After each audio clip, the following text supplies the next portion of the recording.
Friends, நம்ம கைக்கு அளவு வைக்கிறது எப்படி அப்படிங்கிறத தான் இந்த வீடியோவில் பார்க்க போகிறோம். பாருங்கள், இந்த ப்ளவுஸோட கீழ் சுற்றளவும் கை சுற்றளவையும் நம்ம நீட்டாக இப்போ மார்க் பண்ணி எடுக்கணும்.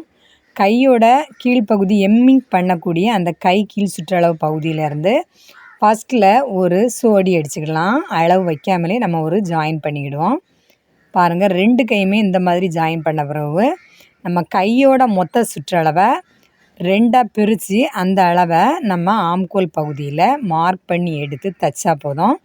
இந்த மாதிரி நம்ம கை துணியை மட்டும் தனியாக நம்ம கை அளவெல்லாம் மார்க் பண்ண பிறகு ப்ளவுஸோட உடம்பு துணியில் நம்ம சேர்த்து ஜாயின் பண்ணும்போது அந்த ப்ளவுஸோட லுக்கே வேறு மாதிரி இருக்கும். நீங்களும் இந்த மாதிரி கையை தனியாக அளவு வச்சு ஜாயின் பண்ணி தைச்ச பிறகு நம்ம ப்ளவுஸ் துணி உடம்பு துணியில் ஜாயின் பண்ணி பாருங்கள். ரொம்ப ஈஸியாகவே இருக்கும். பாருங்கள், நம்ம பொன்ஸ்ரீ சேனலில் நிறைய வீடியோ அப்லோட் பண்ணியிருக்கோம். கை ஜாயின் பண்ணக்கூடிய வீடியோ தான். ஆனால் ஃபஸ்ட்டு இந்த மெத்தடில் ஜாயின் பண்ணக்கூடியது இதுதான் ஃபஸ்ட்டு வீடியோ.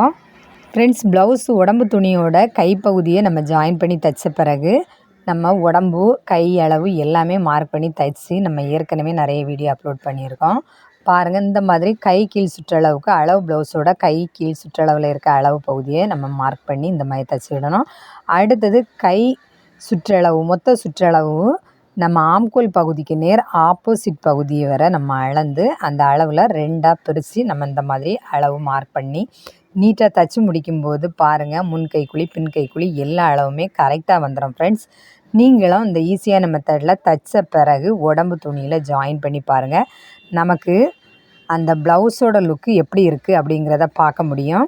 மறக்காமல் நம்ம பொன்ஸ்ரீ சேனலை சப்ஸ்கிரைப் பண்ணுங்கள், லைக் பண்ணுங்கள், ஷேர் பண்ணுங்கள், கமெண்ட்ஸ் பண்ணுங்கள். தேங்க்யூ.